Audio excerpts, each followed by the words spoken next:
At this point, I've given up everything but oxygen. I'm still on drugs, taking handfuls of pills, only this time they're for my heart and for my blood sugar and my well-being. Now, I'd be lying if I said that I didn't miss the wild old days. Sometimes I hear the wind and I wish I was crazy again. I sent that song of Bob McDill's to John Cash once. He was on the straight and narrow, and I was still messed up. We wound up recording it as a duet, which seemed fitting. It can get rough, keeping on the straight and narrow, especially when you're trying everything that you can do to stay alive. My hands hurt, and even though they operated on them, they can still get so numb that I can't even feel the guitar. I get dizzy spells and lightheadedness. Maybe it's from riding on the bus, or taking too much medicine. Some of these things might have been affecting me when I was on drugs, and I just didn't know it. I used to think I could get above the pain, go out in a blaze of glory. I do know that my new direction is for the better.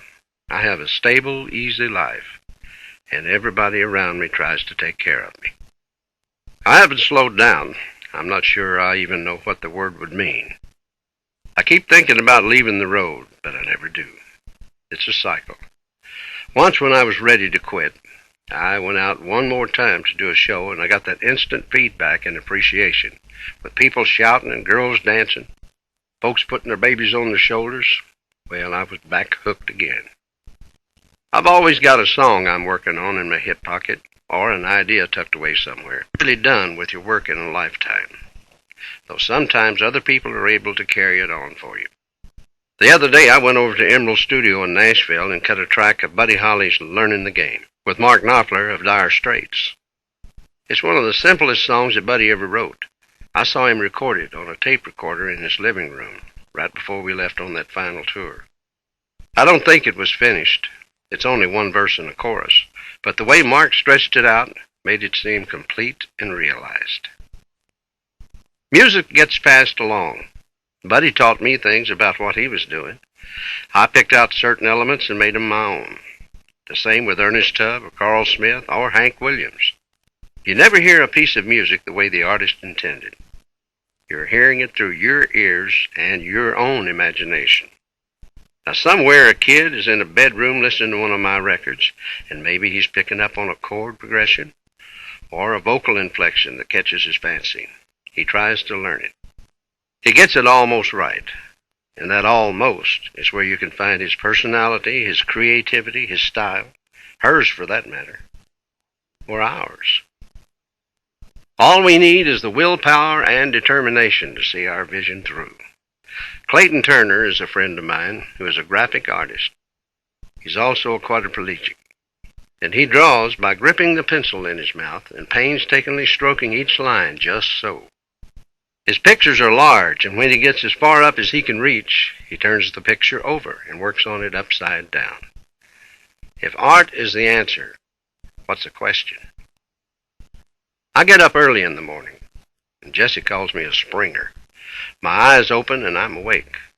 Ideas that have been circulating in my subconscious come into life, and I have to do something about them. While the house is still asleep, I walk downstairs and out the back door. Tinkerbell, our large, long-haired cat with a pushed-in face and a little tongue sticking out, follows me outside. It's the end of March, and spring comes early in Nashville, and the trees are already budding. Out in back of the house is a small room that has a couple of guitars and a karaoke machine that I use for recording my songs as I think of them. Mostly, though, all I have with me is a piece of paper and a pencil. I think I get the most satisfaction out of writing a good song. I'm really in no hurry. Sometimes I'll carry an idea around with me for a year, not knowing what I'm trying to say, really, chewing on a line here and there, sure that the song itself will tell me what it means as it grows in my mind, 'cause songs don't lie. You can ride on that high for days, the idea emerging from the music you hear deep within. Now, you may have to strain to listen for it, pulling it toward your consciousness like a distant radio station through the static. Trying not to get impatient and making it something more predictable when you can't tune it in as well as you want. I close my eyes and let it fill my heart, playing the music inside you. That's what a musician is. What I am.